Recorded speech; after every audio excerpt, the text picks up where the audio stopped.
An ordinary LEGO construction worker, thought to be the prophesied special, is recruited to join a quest to stop an evil tyrant from gluing the LEGO universe into eternal stasis. The LEGO Movie. So this movie was an absolute hoot. As a long-time fan of LEGO and being a child that would build some epic mashed-up constructions, I was incredibly satisfied with the imagination and inventiveness of this flick. It's the type of movie you watch and instantly want to watch again because it was so much fun. I realised one of the last times I felt that way was when I watched Cloudy with a Chance of Meatballs, and the writer-directors of Meatballs, Christopher Miller and Phil Lord, were also the writer-director team behind the LEGO Movie. This film moves along at a cracking pace, and it does leave me wondering if young kids watching it will be able to keep up. But then again, they're born into a world that moves at a breakneck pace, so it's probably the older generations that will be in struggle for us to keep up. But I didn't mind the manic pace, and it is actually one thing that makes me eager to watch it again and uncover extra detail and intricacies. Even just editing this footage, I noticed all the little LEGO figures diving out of the way in the car chase, and if you watch it frame by frame, you'll actually see that the poor buggers land on their heads after diving because their little LEGO arms don't reach above their noggins.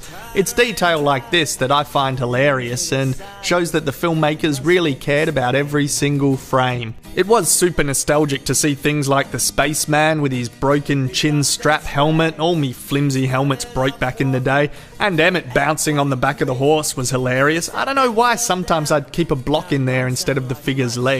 It certainly was an all-star cast. You had Batman, you had Superman, we had Gandalf, there was Wonder Woman. Oh, and Billy D. Williams did actually play Lando, which was fun. I thought it was a spectacular move to make Batman such a buffhead.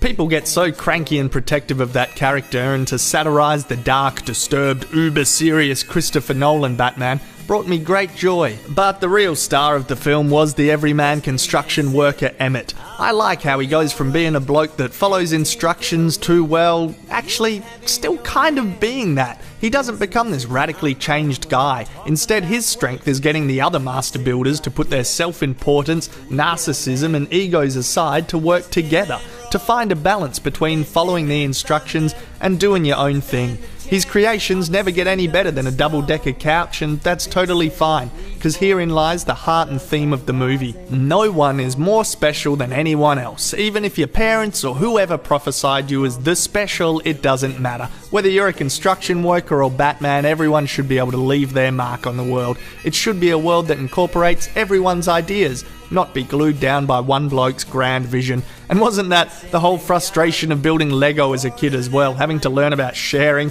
and collaborating and listening to ideas? One kid would follow instructions, one wouldn't do that at all, and there'd be a big blue kicking and screaming and fighting. Ah, the good old days. I loved the idea that the character who was supposed to be the special was actually not special. It's quite a bold message to send out to kids and adults when you think about it. I mean, to quote Fight Club, we all thought we'd grow up to be movie gods and rock stars, but we won't, and we're slowly learning that fact, and we are very, very pissed off. Parents raise their kids calling them special and princesses and talented when they're not bad, but what type of behaviour can that lead to if you harp on about it all the time? You'll probably create a tacky, attention-seeking, destructive adult. Yes, I read that deep into the LEGO Movie. I like how Emmett just states his non-specialness. He's not good at leading or planning, he's generally unskilled, not very smart, he's scared and cowardly, just like everyone else trying to get by in the world day after day. Despite all the absolute manic humour and the lightning pace of this movie, there is actually a very down-to-earth story at the core. From little things, big things grow. From little things, big things grow.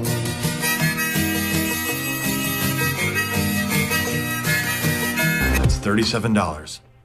Awesome! There is so much greatness in this film. I loved it. It's definitely worth a watch. Check it out. End.